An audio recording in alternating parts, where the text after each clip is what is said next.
Hi, this is Claire from Beardy Papery, and today I'm joining with the Altenew video challenge, where basically you make a project using their products and you show how you made that project. So this is my project, and I use the painted flower stamp set. So let's get started. I'm starting out by stamping my sentiment onto a white cardstock panel.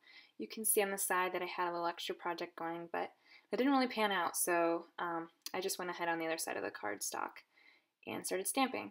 I'm using generation stamping, where you can stamp, certain inks are better for this. I use the Studio Calico Color Theory inks.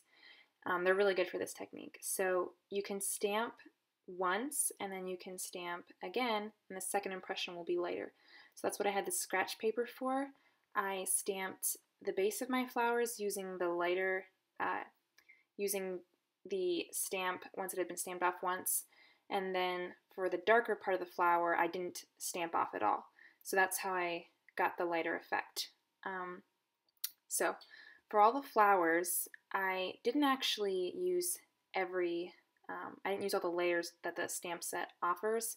I wanted just some filler images so that there could really be a frame of flowers and that there wouldn't be too many on the sides kind of detracting from the sentiment.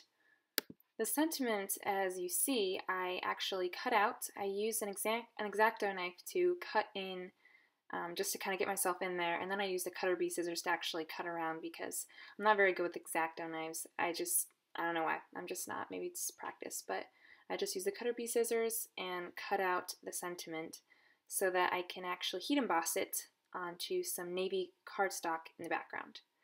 Right here I'm just adding a couple more leaves and filler images. I just decided that it needed a little more navy, and it just needed to be filled in a little bit more. And I used my Fiskars 1-inch circle punch to invert the corners of the white panel. So you might have seen right before I was using a navy cardstock panel. Now I'm still using a navy cardstock panel, but this time it's a shimmer cardstock. And the navy is a little bit lighter, and I thought that just worked better with the theme of the card. It was a little softer, and then it was also shimmery, so I went ahead with that one instead. I did use my little embossing buddy, but it didn't help as much as I would have liked, so that's why I was using my paintbrush to get in there and catch any stray embossing powders.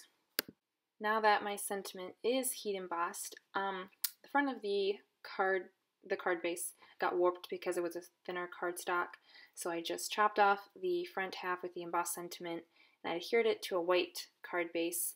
That actually worked out better for me because if you have dark card bases, then on the inside you have to either use some kind of like light gel pen to write inside, or you have to put some kind of white paper in there so that the recipient can actually read what you sent them. So that's the card. I added some pearls later and just a little touch of ribbon, and that pretty much makes the card. Thanks Altenew for the fun challenge, and thank you for watching. God bless. Bye.